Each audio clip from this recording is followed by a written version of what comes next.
obviously, any team that starts 0-2, you play in week 3. It's a massive, massive football game. Because you don't want to fall to 0-3. That's really easy to understand, right? The Bears desperately, desperately need a win. But this is way deeper than that. Deeper and deeper. Way, way down. Shout out to the Office Space fans out there. Because not only are the Bears looking to get off the schneid and win their first game of the season, not only is Ben Johnson trying to get the Boo Birds off his back,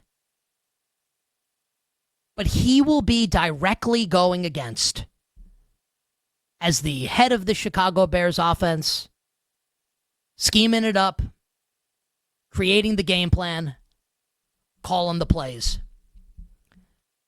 against former Bears head coach, current Cowboys defensive coordinator, Matt Eberflus. So just imagine for a second, when you think about this game, what happens if the Bears offense sputters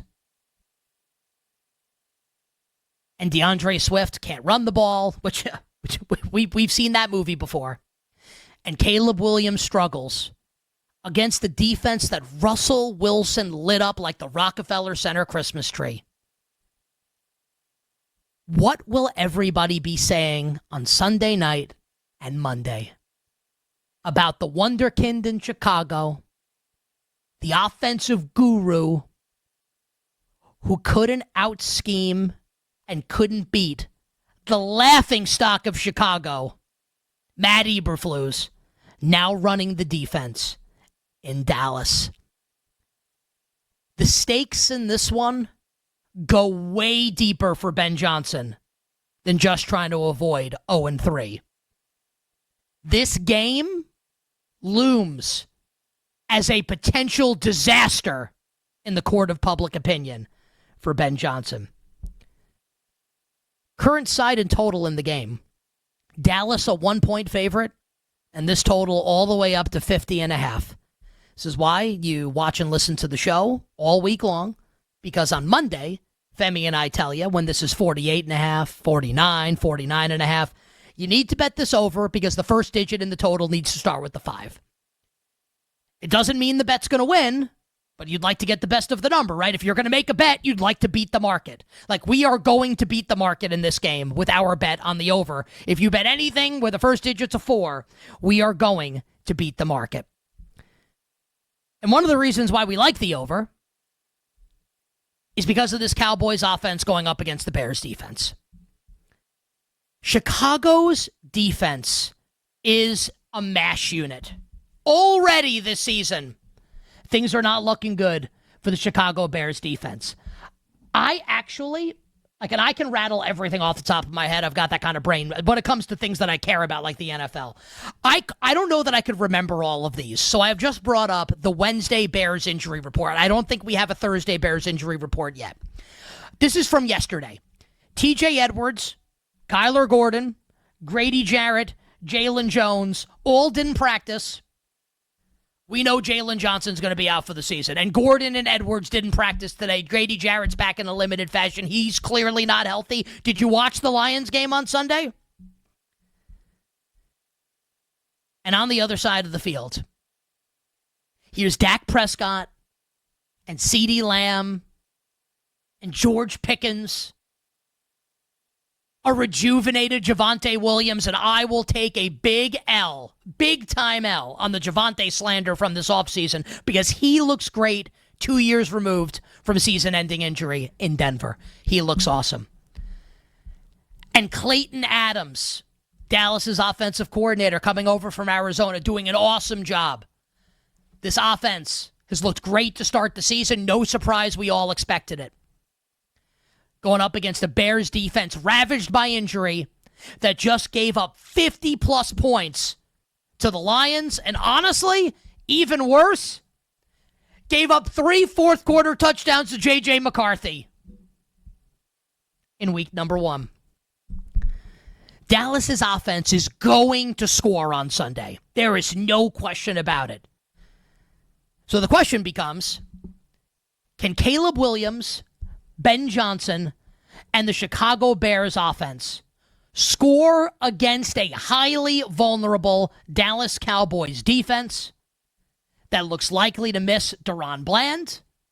And Trevon Diggs, the other starting corner, is sick to start the week. And not sick in the way like kids use the word, like in a good way. Sick like he's ill. Like not great. Isn't it interesting? Matt Eberflus was asked by John Machota of The Athletic, who covers the Cowboys there, about going back to Chicago to take on the Bears. And I thought this quote from Eberflus was I actually really liked it. And I think he's kind of a clown as far as a head coach is concerned. But I love this quote. This is from Matt Eberflus. You're always disappointed when you lose, about being Bears head coach, right? You're always disappointed when you lose because you put so much into it.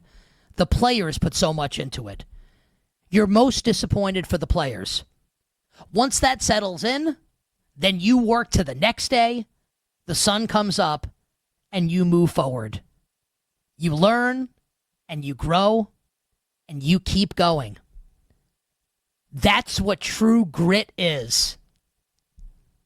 That's what we're all about. Love that quote from Matt Eberflus. The problem is that his defense stinks. That his players are terrible. And that if Caleb Williams has his head screwed on even like 75% straight, the Bears should be able to score a ton of points in this game. The operative word there, the key word, is should. Now, a lot of people say, oh, well, Caleb Williams actually played great last week against the... Okay, great. Or threw some bad interceptions and they couldn't convert a couple fourth downs. I'm not here for that. Let me tell you why Caleb Williams played great in the game now. Stop. Caleb Williams has not been good to start this season. But if there were ever a tonic to cure his ails, it would be Matt Eberflus and that Cowboys defense on Sunday in Soldier Field with Ben Johnson dialing up the plays. If I had to bet the game side, I would only bet the Dallas Cowboys. I would only bet the Cowboys because I know what I'm going to get from Dak Prescott and the Cowboys offense. I don't know what I'm going to get from Caleb Williams and the Chicago Bears offense in terms of output. Is Caleb going to miss tons of wide open receivers? Is he going to throw the ball to the other team? Here's what I think I know about the Bears offense in this game. And I can't say I know for sure because I'm not inside Ben Johnson's head. I don't know. I'm not 100% sure how this is going to go. The Bears to this point in the season have been utterly unable to run the ball. An extraordinarily inefficient rushing attack with DeAndre Swift. Look at what Russell Wilson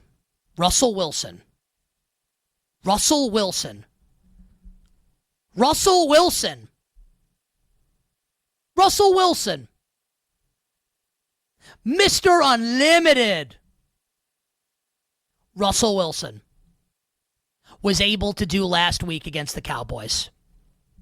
450 yards through the air. I would be shocked if the Bears' game plan was not to come out and throw some more. Now, I don't know if Caleb's going to complete these passes. I don't know. Maybe he just stinks. And we're going to see the secret agent man sooner rather than later. Because they can't go on like this. If they don't have faith in Caleb Williams to complete the forward pass, and he can't do it against this defense.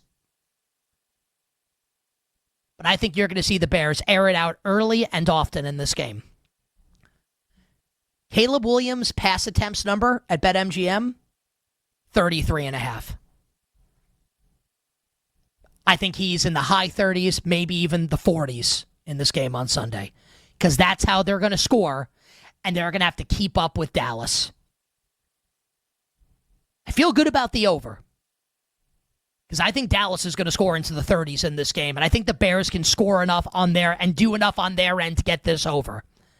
I can't bet the Bears because I don't know what I'm going to get from Caleb, And I don't want to bet Dallas just in case Caleb has got it in him. But the over and that Caleb prop, those will be bets that I will be on for this game on Sunday.